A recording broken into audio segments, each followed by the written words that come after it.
Dans cette vidéo, nous allons montrer une propriété très importante des vecteurs propres. Et ça, c'est si on a des vecteurs propres pour valeurs propres distinctes, alors ces vecteurs propres sont linéairement indépendants. Et c'est ça qui va nous aider à trouver une bonne base par rapport à laquelle la matrice d'une application linéaire est particulièrement jolie ou bien le plus proche d'une matrice diagonale que possible. Bon, je ferai un exemple à la fin pour vous montrer l'application de ça. Donc, je commence par la proposition. Je me donne une transformation linéaire d'un espace vectoriel dans lui-même. Et puis, je me donne deux valeurs propres distinctes. Alors, je peux former la somme des sous-espaces propres. Et puis, l'énoncé, c'est que cette somme-là est une somme directe. Donc, je vous rappelle quelle est la définition. Ça veut dire que l'intersection de sous-espaces est seulement le vecteur nul.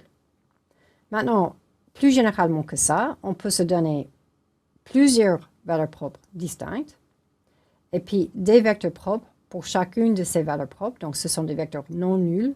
Là, VI est envoyé à lambda I fois VI. Et puis, je prétends que le V1 jusqu'à VR sont linéairement indépendants. Ok, je démontrerai les deux choses. Et puis, je vais juste remarquer en passant qu'on a les mêmes énoncés si on commence avec une matrice. Et puis les espaces propres pour une matrice, ou bien une matrice et des vecteurs propres pour une matrice. Donc, je fais juste la remarque ici. Donc, remarque. On a des énoncés analogues pour une matrice sont aussi valables. Bon, ici, je vais juste travailler avec l'application. Donc, je démontre la première énoncé, preuve. Donc, je me donne un vecteur qui est dans l'intersection. Donc, soit V, un vecteur dans E lambda 1, intersection E lambda 2. Et puis, donc, par définition, comme il est dans E lambda 1, ça veut dire que phi de V est égal à lambda 1 V, et aussi phi de V est égal à lambda 2 V, parce que c'est un vecteur propre pour la valeur propre lambda 1 et pour la valeur propre lambda 2. OK, donc j'ai que lambda 1, V, est égal à lambda 2, V. Et donc, je passe tout à gauche et j'ai lambda 1 moins lambda 2 qui multiplie V et qui donne 0. Maintenant, comme lambda 1 n'est pas égal à lambda 2, parce que j'ai pris deux valeurs propres distinctes, lambda 1 moins lambda 2 est différent de 0. Et on sait que ça implique que le V est égal à 0. Donc, ça implique que V est égal à 0. Et donc, l'intersection de ces deux espaces est que le vecteur nul. Donc, ça, c'est la première chose. C'est un peu plus difficile à démontrer l'énoncé plus général, mais c'est important pour nous, vous verrez dans l'application. Donc, maintenant, pour le deuxième énoncé, j'ai R valeurs propres distinctes, et puis je prends un vecteur propre pour chacune de ces valeurs propres. Et puis, je veux montrer que ces vecteurs-là sont linéairement indépendants. Donc, je vais commencer avec ce qui semble être une relation de dépendance. Donc, supposons que alpha 1 V1 jusqu'à alpha R VR soit égal à 0 pour des alpha I dans R. Maintenant, pas de généralité si je suppose que tous les alpha I sont non nuls, parce que s'il y a alpha I qui est 0, ben j'ai juste une expression plus courte. Donc, en fait, je vais supposer que R, c'est aussi petit que possible pour que j'ai une relation de dépendance où tous les coefficients sont non nuls. Donc, sans perte de généralité, on suppose alpha I différent de 0 pour tout I, et R minimal, tel que j'ai une telle relation de dépendance. OK, maintenant, j'applique phi à cette égalité. C'est égal à phi de 0 qui est 0. Ceci est égal à alpha 1 phi de V1, alpha R phi de VR, parce que phi est linéaire. Et comme VI est un vecteur propre pour la valeur propre lambda I, ici j'ai alpha 1 lambda 1 V1, alpha R, lambda R, VR est égal à 0. Ok, bon, maintenant, je vais aussi prendre cette égalité-là et multiplier par lambda 1, là-haut. Je prends ça et je multiplie par lambda 1. Donc, j'ai lambda 1 alpha 1 V1 plus lambda 1 alpha 2 V2 plus lambda 1 alpha R VR égale à 0. OK. Et puis maintenant, je soustrais ici. Et puis, j'obtiens l'égalité. Donc, je soustrais.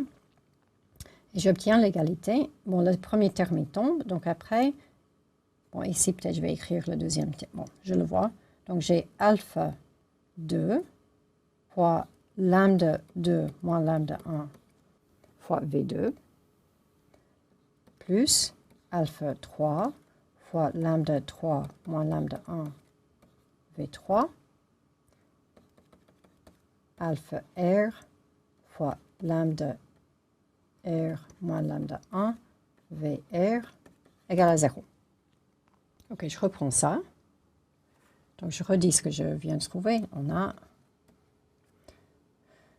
alpha 2 fois lambda 2 moins lambda 1 qui multiplie V2 jusqu'au bout.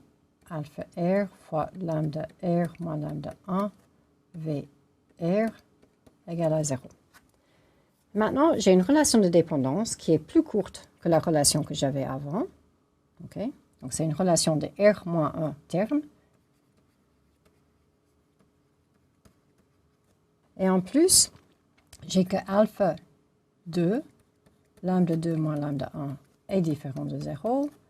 Alpha 3, lambda 3 moins lambda 1 est différent de 0, etc. Car, par hypothèse, on a supposé que tous les alpha i sont différents de 0 et que tous les valeurs propres sont distinctes. Donc, lambda 1 est différent de tous les autres lambda j. Et ça, c'est une contradiction. Donc, ça, c'est une contradiction à l'hypothèse de départ. Donc, voilà. Donc, on n'a pas une relation de dépendance parmi les vecteurs V1 jusqu'à VR.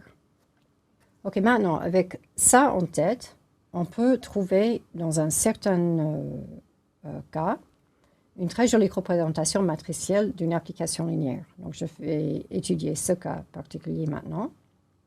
Donc, voilà la proposition. Je me donne une transformation linéaire d'un espace vectoriel de dimension finie. Et je suppose que cette transformation possède n valeurs propres distinctes. Donc, c'est un espace de dimension n et pi phi possède n valeurs propres distinctes.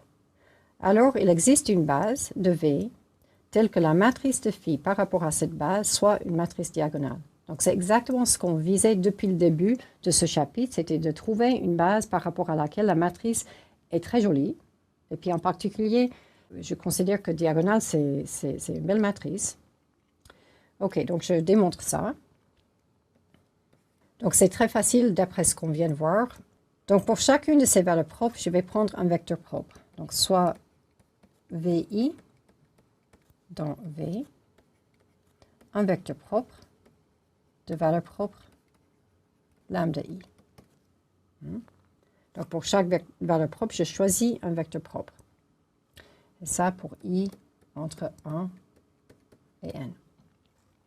Par la proposition précédente,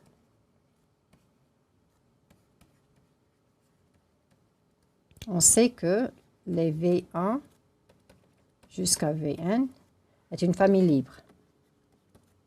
Mais maintenant, on est dans un espace de dimension n et on a une famille de n vecteurs libres. Et puis ça implique que ça, c'est une base. C'est une base de V.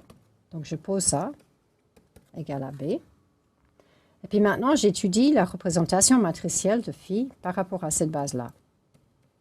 Alors, phi appliqué à V1 est égal à lambda 1 V1 par définition, parce que V1 est un vecteur propre associé à la valeur propre lambda 1.